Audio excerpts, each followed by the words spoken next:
Jesus turning water into wine, which is traditionally known as his first miracle or sign, and is found in the Gospel of John, chapter 2, verses 1 to 11. The wedding at Cana. In the rolling hills of Galilee, there was a small village called Cana. One day, a joyful wedding feast was underway there, full of laughter, music, and the clinking of cups. Among the invited guests were Jesus, his mother Mary, and his disciples. The celebration had gone on for some time, and the host had served wine generously. But then a crisis arose. The wine ran out. In the culture of the time, this was more than a mere inconvenience. It was a social embarrassment that could bring shame to the family. Mary, knowing her son's true nature, quietly came to him and said, "They have no more wine." Jesus replied, "Woman, why do you involve me? My hour has not yet come." Still, Mary turned to the servants and simply said, "Do whatever he tells you."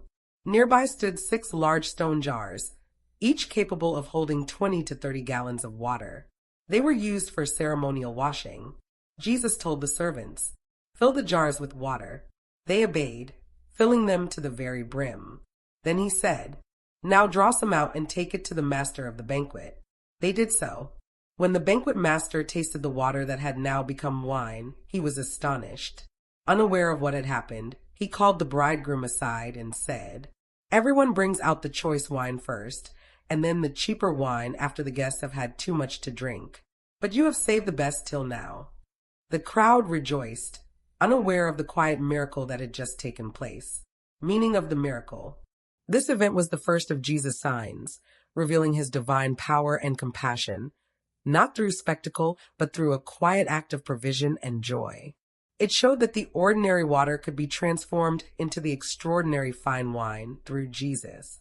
And in doing so, he honored a moment of human celebration, blessing it with divine abundance. His disciples saw this and believed in him, marking the beginning of a journey that would lead to far greater signs.